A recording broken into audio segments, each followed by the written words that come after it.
এই মুহূর্তে ইসরায়েল যতটা ইরানের উপর রেগে আছে, ঠিক ততটা রাগ কিন্তু হচ্ছে ভারত ইরানের উপর। এই কারণটা আপনারা অবশ্যই জানেন। যতই ভারতীয়রা কিছু না করুক, কিন্তু তারা তাদের ছাড়ছে না, যেমনটা পাকিস্তানিদের ছেড়ে দেওয়া হয়েছিল। যেখানে ইরানি সরকার গোটা বিশ্বকে এটাই বলে যে পাকিস্তান তাদের শত্রু, কিন্তু এই আর্টিকেলটিতে তো সম্পূর্ণ অন্য কিছু কথা বলে। আর এই কারণে মুসলিম কান্ট্রিকে একটু দেখে শুনে বিশ্বাস করা উচিত, কেননা সব রসুনের পিছন কিন্তু একটাই থাকে, কেননা এই লোকগুলোকে একদমই কিছু বলা যাবে না। তো বন্ধুরা, এখানে মেন খবর ইরানের দ্বারা ধরা ইসরায়েলি জাহাজকে নিয়ে, যেটাতে এখনো পর্যন্ত 16 জন নাগরিক ফেঁসে আছে। যদিও শুধুমাত্র একজন ভারতীয়কে ইরান ছেড়ে দিয়েছে, কিন্তু এখনো 16 জন ইরানের আওতায় আছে।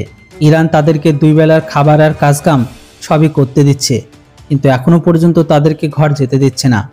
যেখানে আজ থেকে কয়েকদিন আগে ভারতের বিদেশমন্ত্রী ইরানের বিদেশমন্ত্রীকে ফোনে বলেছিল, তখন উনি ভারতকে এটাই বলে আশ্বস্ত করেছিল যে সমস্ত ফর্মালিটিকে পূরণ করে সমস্ত ভারতীয়দের দেশে পৌঁছে দেওয়া হবে, কিন্তু এখনো পর্যন্ত এমন কিছুই হয়নি।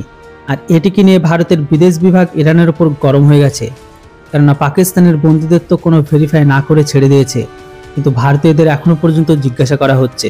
দেখুন বন্ধুরা, লেটেস্ট মিডিয়ার নিউজ অনুসারে ভারত কড়া ভাষাকে ইরানকে বলেছে যে খুব তাড়াতাড়ি যেন ভারতীয় সমস্ত নাগরিকদের ছেড়ে দেয়।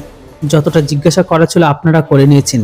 আর এটাতে এটাই প্রমাণিত হয় যে এরা কোনো মোসাদের এজেন্ট নয়, এরা হচ্ছে সোজাসাপটা ভারতের নাগরিক, যারা তাদের প্রতিদিনের কাজ করছিল, আর আপনারা তাদেরকে ধরে নেন।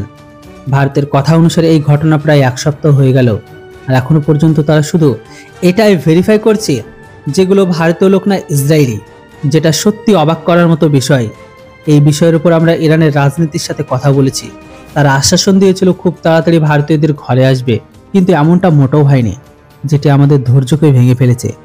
ভারত সরকারের তরফ থেকে শুধুমাত্র এটাই বলা হয়েছে যে ইরান কবে কখন ভারতীয় নাগরিকদের ছেড়ে দেবে এর কনফার্ম ডেট আমাদের জানিয়ে দিন, না হলে পরবর্তী কারবাই আমাদের করতে হবে। দেখলে বুঝবেন যে তারা কেন ভারতীয় নাগরিকদের ছাড়ছে না, এটা এখনো পর্যন্ত বুঝে উঠতে পারছি না, বা ইসরায়েলি জাহাজের কারণে ভারতের উপর তারা ভেরিফাই করছে। এবার আপনারা বলুন, ইরান কি ইসরায়েলের মতো ভরসমান? সংকটের সময় আদৌ কি ইরান ইসরায়েলের মতো ভারতের পাশে থাকবে? যদি ভারত পাকিস্তান যুদ্ধ হয়, তাহলে ইরান কি ভারতের সাথ দেবে?